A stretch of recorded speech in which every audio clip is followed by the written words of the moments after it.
Астанадағы биік қоршауы бар мына сарайды қаңтар оқиғасынан көп өтпей Ұлттық қауіпсіздік комитеті Кәрім Мәсімовтің бизнес өкілдерінен алған құны 2,5 миллиард теңге тұратын мүлкі деп көрсеткен. Аумағы 1 гектарға жуық бұл ғимарат қазір қайтарылған активтерді басқару компаниясына қарайды, яғни мемлекеттікі.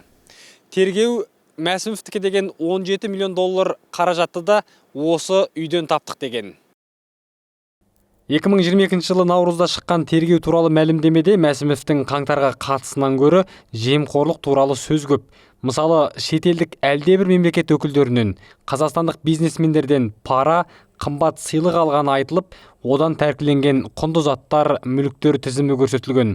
Алайда Ақорда билікті басып алмақ болды деп көрсеткен Кәрім Мәсімовтің 3 жыл бұрынғы оқиғада нақты не істегені де маңызды. Ол туралы ақпарат жоқтың қасы, құпия. Опасыздардың ішінде әскери және арнаулы органдардың басшылары да бар. Мемлекетке сатқындық жасады деген айыпты ашық айтса да, президент Қасым-Жомарт Тоқаев Кәрім Мәсімовтің есімін бірде-бір рет жария түрде атамады.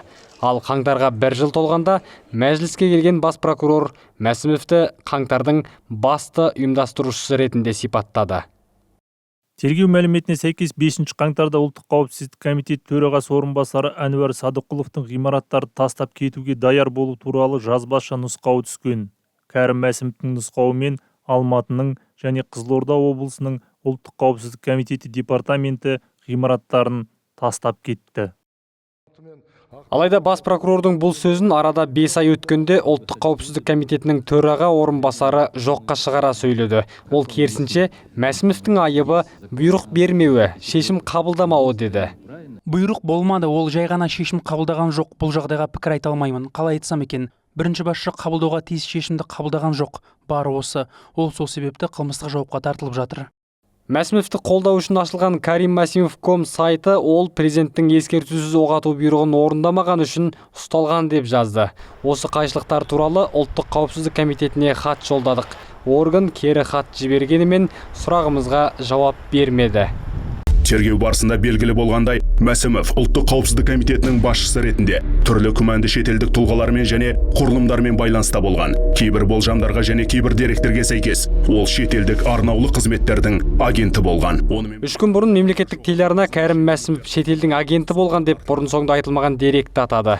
Телеарна оның қай ел екенін, бұл ақпаратты қай тарап бергенін ашық айтпады. 3 января произошло самое настоящее побоище – драка между личной охраной Токаева и личной охраной Масимова. Әлдебір дерек көзге сүйеніп, Мәсімов пен Тоқаев Ақордада қытайша сөйлесті. Олардың күзетшілері қан жасауап төбелесті. Тіпті адам өлді деген журналист Гүлнара Башкенова таратқан ақпаратты да президент әкімшілігі тергеу органдары растамады, жоққа да шығармады.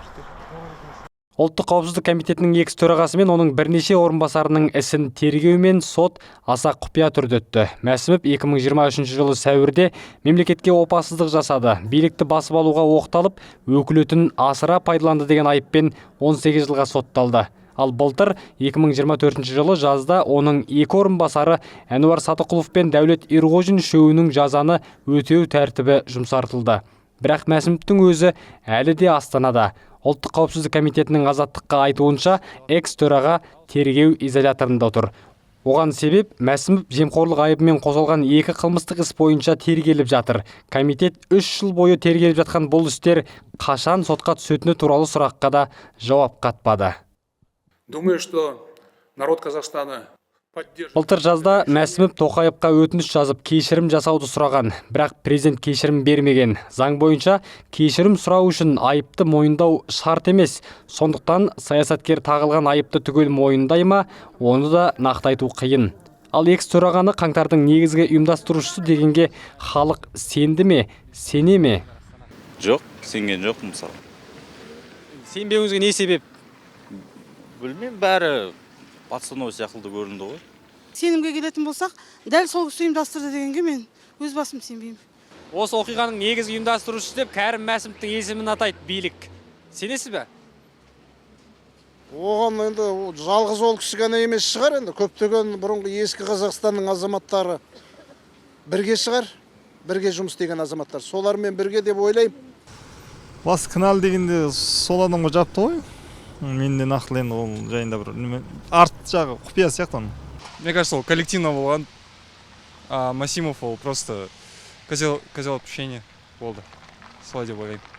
Ну, для властей, наверное, он самый главный виновник. Если бы знала бы, сказала бы, а так как я могу сказать? Кәрім Мәсімов деген адамды да білмеймін кім екен. Сенбеймін, білмеймін. Неге сенбейсіз? Қаңтарда Мәсімов өз алдына дара әрекет етті деген нұсқаға да қоғамда күмән басым. Кәрім Мәсімов орысшалап айтқанда жаңағы козел отпущения дейді ғой, жаңағы орысша қазақшасы қалай? Бұл туралы мәжіліс депутаты Ермұрат Бапи азаттыққа билік Мәсімовке кінә артып, Нұрсұлтан Назарбаевтың бауыры Самат Әбішті құтқарып қалды деп пікір айтқан. Айта кетейік, ұлттық қауіпсіздік комитеті төрағасының бірінші орынбасары болған Самат Әбіш қамалған жоқ. Қаңтардан 2 жыл өткенде өкілетін асыра пайдаланды деген айыппен шартты түрде сотталған. Ұлттық қауіпсіздік саласында ұзақ жыл қызмет еткен генерал-майор Еркін Мұсабаев қаңтар оқиғасындағы фактілер оның арнайы ұйымдастырылғанынан хабар береді, бірақ істің басында тұрған Мәсімов емес дейді. Ол өзінше жаңағын ұйымдастырып, мынаны атыңдар, мынаны қойыңдар деп, ондай нәрсеге баратын адам емес. Ол біреудің жұмсауымен ғана жүрген нәрсе. Қаңтардың уақиғасы ол бір жарты жыл бұрын дайындалған нәрсе. Бір 5-6 ай бұрын бұл жұмыс басталған, ұйымдастыру жұмысы. Ана базардағылардың барлығы кімнің адам екенін, оны нені айтпай-ақ білесіңдер ғой. Білмейміз аға, мысалы. Біз енді нақты кім айтып отырғаныңызды біз қалай болжаймыз? Енді базардағы бүкіл Қазақстанның базаркомына бағынатын адамдар ғой. Қазақстанның базаркомы бірақ марқұм болып кетті ғой ол кісі енді. Жақсы, Болат Назарбаевты айтып отырмыз. Иә, сол қайратқа бағынады екеуі. Айта кетейік, жекелеген тұлғалар мен сарапшылардың пікірі болмаса, қаңтар оқиғасына Самат Әбіштен өзге экс-президент әулетінің өкілдерінің қатысы туралы ешқандай ресми ақпарат жоқ. Қаңтардан соң істі болып, қазір бостандыққа шыққан Қайрат Сатыбалдыұлына тағылған айыптар заңсыз ақша, қаржыны жылыстатумен байланысты. Масимов много лет работал со мной, но откуда узнаешь? Разве Иисус Христос рядом сидящего Иуду знал, что он предатель?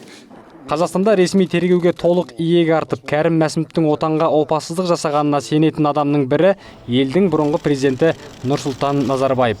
Қаңтардан соң ел алдына сирек шықса да, Назарбаев қазіргі билік ұстанымын қолдайтынын айтқан. Кәрім Мәсімов Нұрсұлтан Назарбаев президент өкілетін тапсырып кеткенге дейін де кейін де сенімді адамы болды. Іс материалдары өте құпия болғандықтан, қаңтарда Мәсімов кімнің тапсырмасын орындады, оның артында кім тұрды, немесе әлде кімдермен амаралас болды ма деген сұрақтарға ресми жауап жоқ. Мұны билік жария етпесе, тәуелсіз тексеру мүмкін емес. Оның үстіне мемлекеттік төңкеріске жалғыз өзі ұйымдастыруға талпынуы бұл шын мәнісінде логикаға келе бермейді, және көп сұрақ туғызады. Бұл Кәрім Мәсімовті қалай да бір ақтаудың тәсілі емес. Жалпы осы іске қатысты барынша жабық қалған сұрақтарға жауап іздеу деп қабылдауымыз керек.